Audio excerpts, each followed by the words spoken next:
All right, a growing number of small private colleges and universities across the country are struggling to keep their doors open. A dramatic drop in enrollment, poor fundraising, inflation, and the cost of higher education are some of the key issues as to why some college campuses today appear nearly empty. Here's CNN's Athena Jones. And I saw some signs that made me concerned.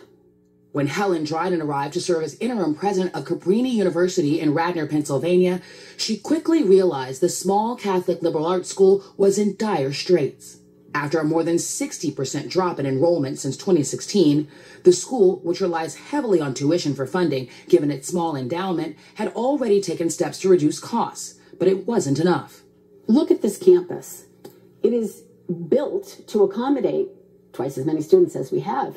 You can't stop mowing the lawn. You can't stop heating the buildings. You can't cut the expenses in half. If you can't build new revenue, you really are playing for time. A dramatic increase in tuition wouldn't work either, especially at a time when students and parents are increasingly concerned about affordability.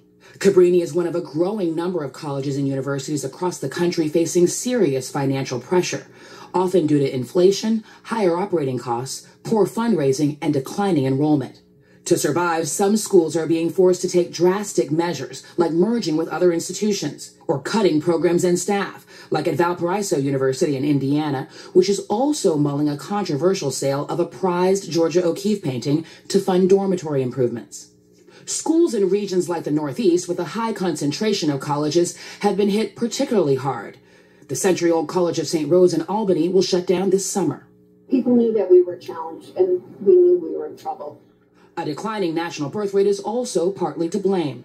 As demographics are changing, as there are fewer students graduating high schools, those institutions don't have a larger region to pull potential students from. The best we can predict is that this trend that we've seen in the past couple of years is likely to continue because there is no other source of students other than looking internationally. In the end, time ran out for Cabrini. The college will close this June after reaching a deal with Villanova University, also Catholic, to take over the campus while preserving part of the Mother Cabrini legacy. The school has also partnered with 4 Pennsylvania colleges that have agreed to match Cabrini students' financial aid packages and allow them to transfer their credits. Some students are still figuring out their plans. I'm currently just deciding, which school would be the best for me, what they provide, how I feel comfortable on campus and everything else. But I feel confident that, soon enough, I will decide which one I want to go to. Junior Colin Tomczak is going to Eastern University, a partner school just down the street. I was really upset at first, but I guess I've gone through enough of the process that I feel pretty secure where I am. So, whereas probably a year ago I was very concerned and scared and just not at all sure what I was going to do, I think I'm pretty set and I feel pretty confident with my road. But honestly, the process here, when I came back, the amount of help I got from people definitely helped me steer away from just dropping out entirely.